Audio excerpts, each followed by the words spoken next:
Chamila got band 9s in reading and listening, but after 9 failed attempts in IELTS writing, he was still stuck at band 6. Here's how he got the writing score he needed, and you can too.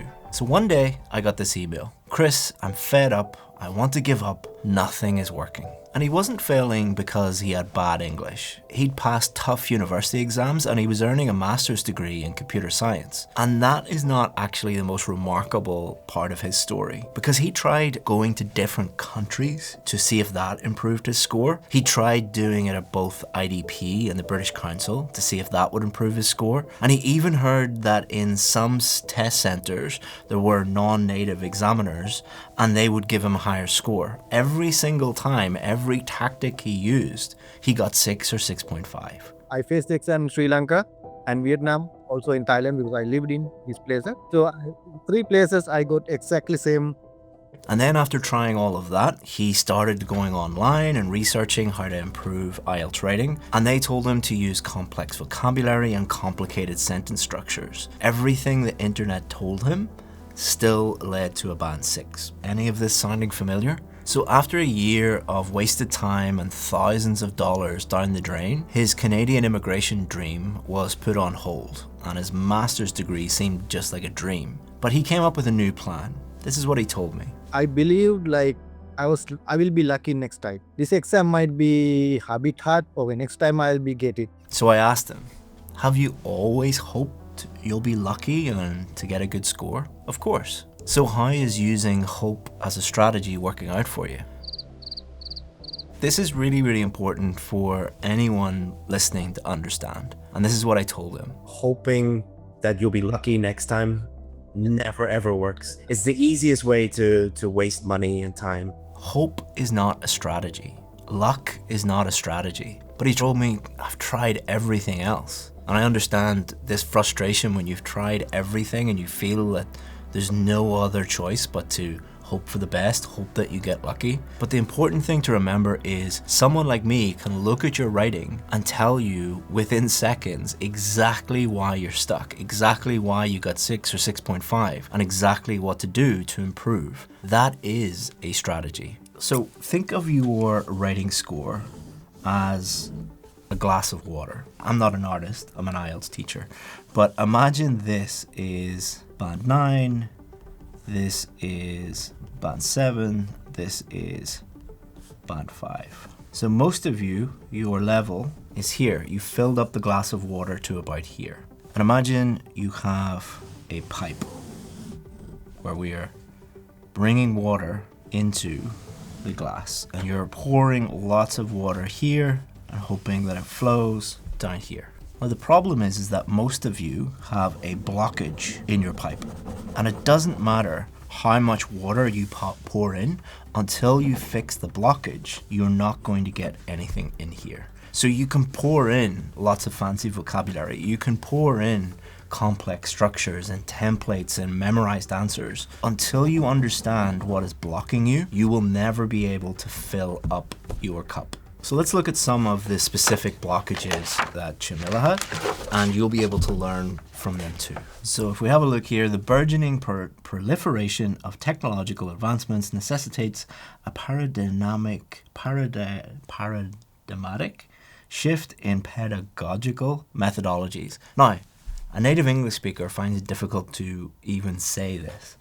What do you think an examiner is going through trying to read this and understand it? And when he was writing it, he didn't write it perfectly like this. Because he was trying to use all this complex vocabulary, he was making multiple spelling mistakes, multiple grammar mistakes, and he was writing about stuff that was completely unrelated to the actual question because he was just focused on using as many big words that he had memorized as possible. So after our course, we got him to transform this sentence to this sentence. New technology means we need to change how we teach. So which one is clearer to you? Which one is easier for you to read and understand? Do you need to even think about this one? No. Do you need to think about this one? Well, I do. I don't know about you. Remember, the IELTS writing test isn't a how many big words did you memorize the night before the test. It is a test of how clearly can you communicate in English. And the beauty about this system is he didn't need to learn anything new. It was a mindset change. And just changing his mindset, just changing his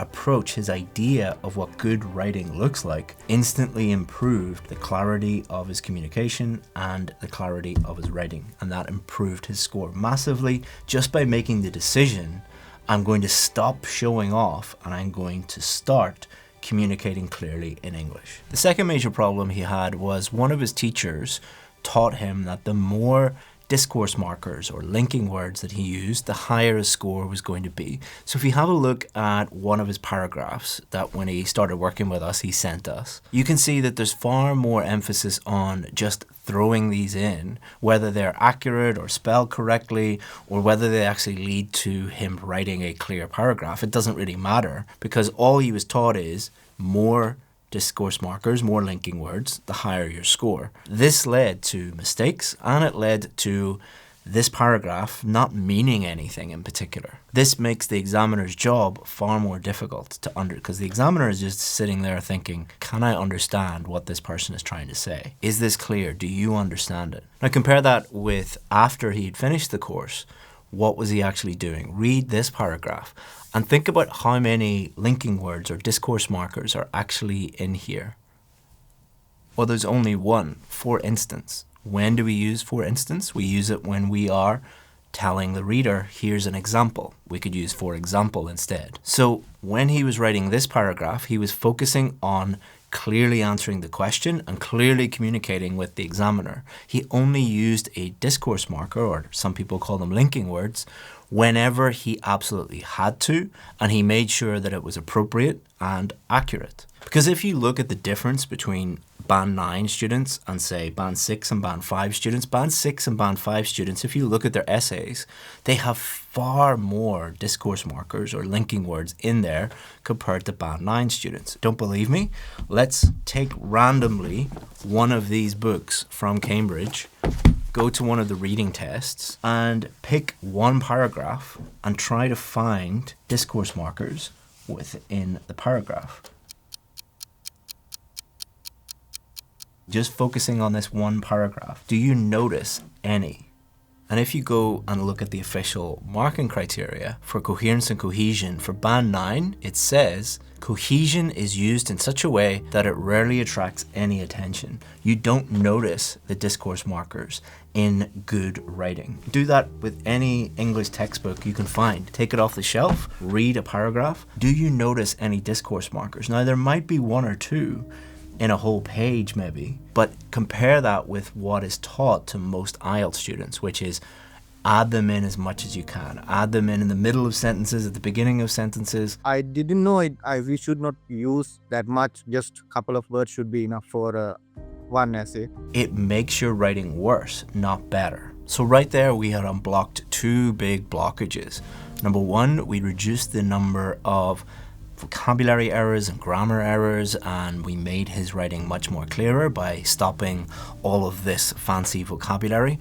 And then blockage number two, we removed most of the discourse markers and only included them when we absolutely had to and made sure that they were appropriate and accurate. But he still had one major blocker that was nothing to do with English or the English language, nothing to do with vocabulary or grammar. And this was his biggest blocker. His essays looked all patched together like Frankenstein's monster because he was using one tip from here, one strategy from here, multiple different templates. His essays were just a mess because he was desperate and he was looking at 5 or 6 different gurus all at the same time. And this led to confusion, to overthinking, and he spent more time thinking about which tip, which method to use than he did just focusing on answering the question. The truth?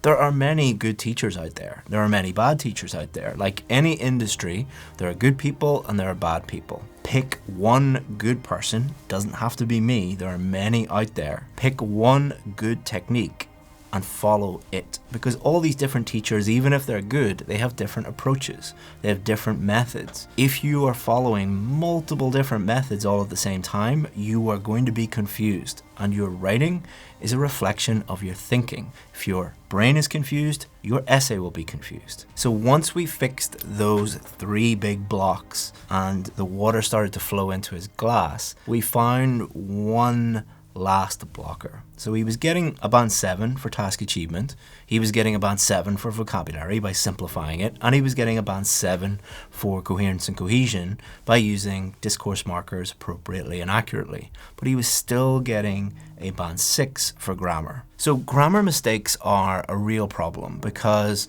25% of your score is for grammar, but grammar mistakes don't just affect your grammar score. It can also affect your coherence and cohesion score, because coherence means clear. Is it easy to understand? If you've lots of grammatical errors, your essay is more difficult to understand. It can sometimes even affect your task achievement because, again, is it clear to the examiner that you've answered the question? If the examiner can't understand what you're trying to say because you've so many grammatical errors, then everything kind of drops down. So be very, very careful with that. And if you have a problem with that, you need to understand what your grammar errors are and to fix them. But we had some good news for him. We showed him one of his essays and it was full of red marks, just red X's and underlines everywhere. I think it was about 10 or 12 different grammatical errors. And we said to him, how many errors can you find? And he was just like, lots. I said, really? I only see one. So he looked again, like, no, there's red everywhere. It looks like someone's bled over the paper. No, there's just one.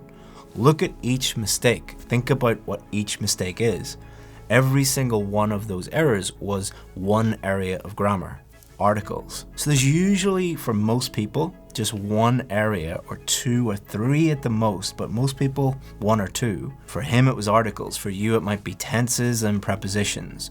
For another student it might be subject-verb agreement. Normally it is not that you need to learn everything about grammar. We don't teach people the entire grammar book. What we do is we look at the essay and we identify, okay, what are the most common mistakes that that student is making. So instead of having to learn the full grammar book, you just fix that area, you turn that weakness into a strength, and that massively improves not only your grammar score, but also all areas of your essay. Now, many of you are thinking, yeah, that's great, Chris, but you're really expensive. I can't hire you to tell me exactly what mistakes that I'm making. Well, for me to do that personally for you is only $10. Normally, we charge $147 for me to give you feedback one-on-one on your essay and develop a full personalized study plan. But for today, we're doing that for just $10. If you want a full writing report, including all your grammar mistakes, your full band scores, exactly what to expect, and a step-by-step study plan, it is just $10 for today. If you want that, go to the description, click on the link. We can't guarantee we can help everybody because I only have a certain number of hours in the day to work, but if it's available, it is only $10. Click on that and get your full report and study plan. But there's something really important you need to understand, and it happened to Chamila.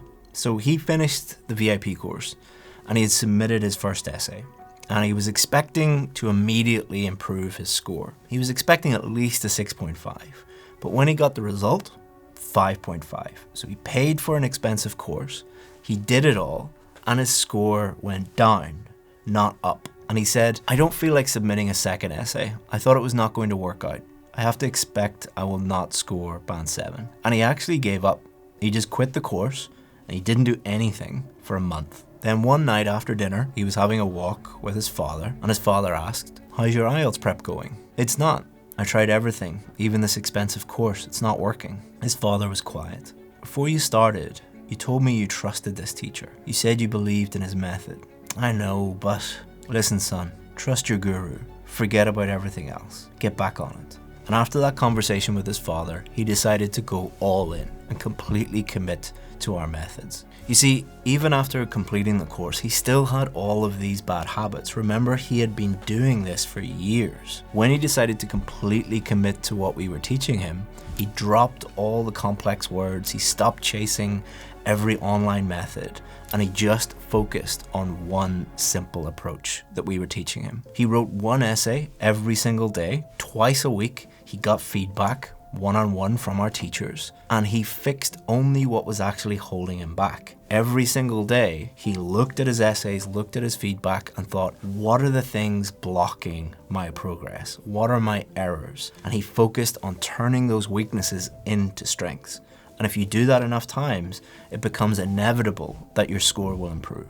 So on his 10th test day, imagine doing 10 IELTS tests. He used simple, clear English, no frills. He proofread everything at the end 3 times. And when the results came, he saw 7.5 in writing. From band 5.5 to 7.5 in just 30 days of committed study. The only change?